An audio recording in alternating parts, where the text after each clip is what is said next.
Assalamualaikum warahmatullahi wabarakatuh.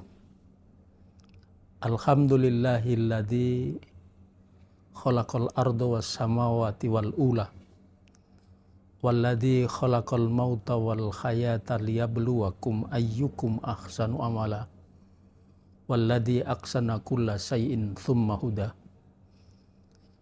Asyhadu an la ilaha illallah wahdahu la syarikalah wa asyhadu anna Muhammadan abduhu wa rasuluhu la nabiyya ba'da. Amma ba'd. Pemirsa Mudibat TV yang dirahmati oleh Allah.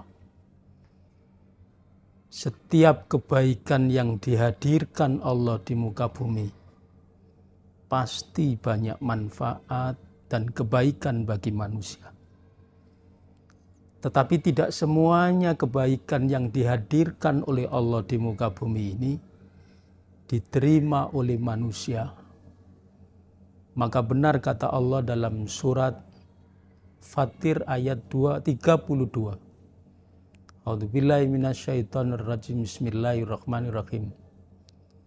Tsumma arsalnal kitaba alladzina astafaina min ibadina faminhum dzalimun linafsihi wa minhum muqtasid wa minhum sabiqum bil khairati biidznillah dzalika huwal fauzul kabir. Ayat ini menjelaskan kepada kita ketika kebaikan itu dihadirkan Allah di muka bumi, maka ada tipologi manusia yang pertama, dia menolak atas kebaikan yang dihadirkan oleh Allah tersebut. Kemudian yang kedua, kebaikan yang dihadirkan oleh Allah tadi, kemudian ada orang yang menerima, tetapi kemudian dihitung untung ruginya.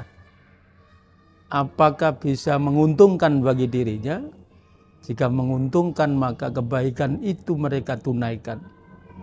Tapi sebaliknya, kalau tidak menguntungkan bagi dirinya, maka kebaikan yang dihadirkan oleh Allah itu tidak akan mereka kerjakan.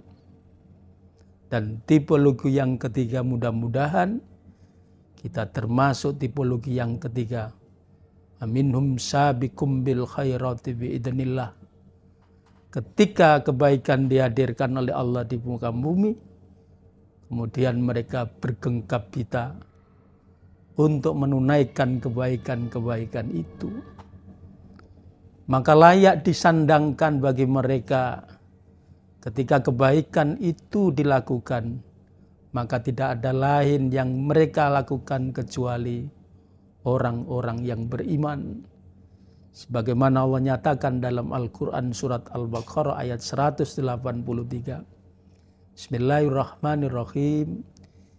Ya ayyuhalladzina amanu kutiba alaikumusyamu kama kutiba alal ladzina min qablikum la'allakum tattaqun.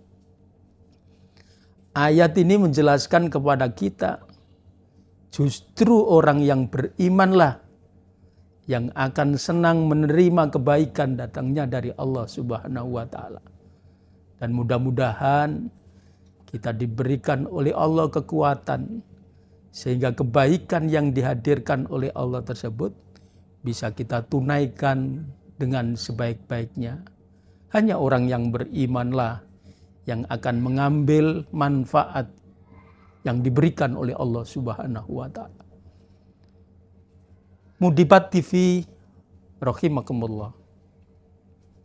Meskipun Allah memberikan keleluasaan untuk memilih, ada kalanya mereka memilih ada yang baik, ada juga kemudian memilih yang tidak baik, tergantung dari diri manusia masing-masing. Maka Allah Subhanahu wa Ta'ala menegaskan dalam surat Al-Kahfi ayat 39. Bismillahirrahmanirrahim. Wa qul haqqu mir rabbikum faman saa'a wal yu'min wa man saa'a wal yakfur. Katakanlah Muhammad bahwa kebenaran itu datangnya dari Allah. Barang siapa yang mengambil kebaikan yang dihadirkan oleh Allah tadi, mereka ambil dengan sebaik-baiknya, maka mereka akan beruntung. Tapi sebaliknya, faman syaa wal yakfur, Allah pun juga memberikan keluasaan bagi mereka yang diberikan kebaikan oleh Allah, dihadirkan oleh Allah di muka bumi, ada kalanya mereka tidak mengerjakannya. Pemirsa Mudibat TV yang dirahmati oleh Allah, apa sih manfaat yang akan dia ambil ketika mereka menunaikan ibadah seperti bulan puasa ini, puasa di bulan Ramadan ini? Manfaat yang pertama adalah dari segi kesehatan rohani, akan memunculkan kesadaran bahwa dengan sabar melatih puasa ini, melatih untuk kesabaran seseorang yang terbiasa, yang biasa melakukan emosi dan marah. Maka dengan puasa ini mereka bisa mengendalikan emosinya, dia sabar. Yang kedua, manfaat untuk kesehatan rohani, bisa mengendalikan dirinya. Yang ketiga, punya kepekaan sosial kepada masyarakat. Kenapa bisa mengatakan demikian, kepekaan sosial? Di lain waktu, terkadang kemudian manusia tidak peka.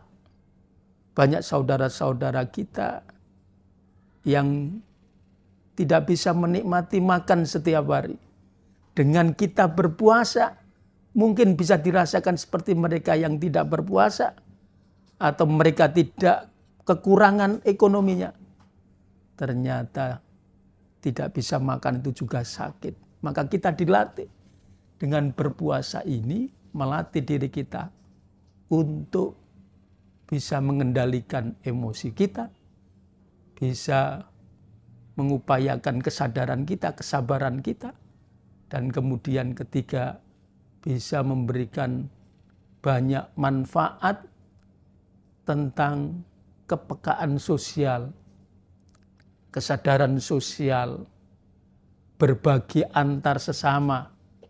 Dengan demikian, ternyata manfaat di bulan puasa ini begitu banyak dirasakan setiap manusia. Mudah-mudahan kita mampu untuk menunaikan bulan puasa ini dengan sebaik-baiknya, sehingga kita mendapatkan derajat la'allakum tatakun. Demikian yang bisa saya sampaikan. Mudah-mudahan ada guna dan manfaatnya, khususnya saya pribadi dan kita semuanya. Hadanallahu wa iyyakum ajmain. Billahi taufiq wal hidayah. Wassalamualaikum warahmatullahi wabarakatuh.